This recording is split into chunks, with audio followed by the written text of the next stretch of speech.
এটা কার? এটা আমার। তোমার খুব পছন্দ? হ্যাঁ।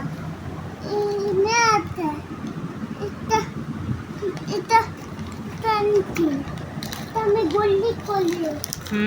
আমি চলো না গল্লি করি। চলো না গল্লি করি।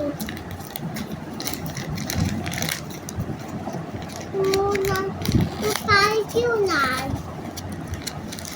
সুন্দর পাই মেঘাই সুন্দর পাই মেঘাই সুন্দর পাই মেঘাই সুন্দর পাই।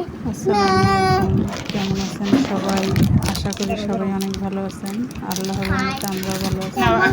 তো আমি হচ্ছে যে বাইরে গিয়েছিলাম বাচ্চাকে নিয়ে, তখন একটা খেলনা দেখে খুব বায়না ধরেছে, তো নিয়ে আসলাম খেলনাটা। সে পেয়ে খুব খুশি, কিন্তু আমি ভাবছি হয়তো এটার মধ্যে কোনো শব্দ হবে বা কিছু। তো এনে দেখি যে না, এটার মধ্যে পানি দিয়ে তারপরে খেলতে হয়। তো আমার কাছে এনে খুব খারাপ লাগছে যে পানি দিয়ে খেলা করলে তো ঠান্ডা লেগে যাবে। আমি আগে বুঝতে পারি নাই, তখন আমার মেয়ে বলতে আছে যে না আম্মা, এটার মধ্যে পানি দিয়ে তারপরে ইয়ে করতে হয়। তো বাচ্চারা যখন আর কি খেলনার দোকানে যায়, একদম দিশা করতে দেয় না, বুঝতেই পারি না কি দিয়ে কি করব, এরকম একটা বিষয়। তো যখনই বাইরে যাব তখনই একটা করে খেলনা লাগবে, তো এই হচ্ছে আমার কপাল।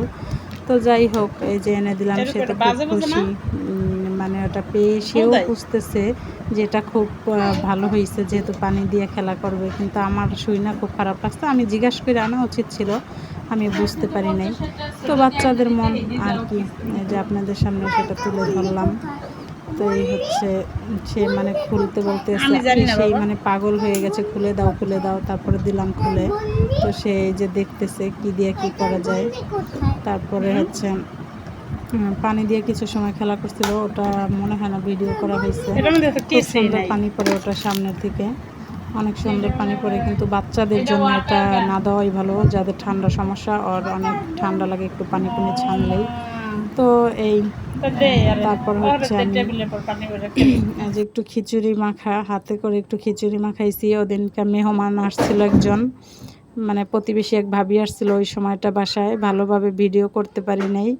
তো হচ্ছে যতটুক সম্ভব অতটুক তুলে ধরেছি, কারণ একটা মানুষ আসলে তার একটু নাস্তা পানি দিতে হয়, তার সাথে একটু কথা বলতে হয়। ভাবছিলাম পুরাটাই ভিডিও করব, পেঁয়াজ রসুন কুচাইয়া যা দিয়েছি, কারণ যখন দেখি একদম সময় থাকে না হাতে, তখনই আমি একটু হাতে মাখাইয়া খিচুড়ি রান্না করে নিই। এটা কিন্তু খুবই স্বাদ হয়, যেটা দিয়ে আমরা ভাত খাই ওই চালটা দিয়েই রান্নাটা করি।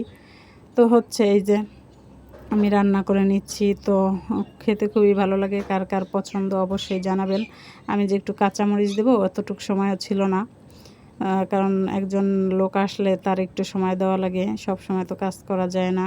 তো ওই সময়টা দুপুরবেলা ছিল, এর জন্য আমি রান্নাটাও থামাইয়া রাখিনি।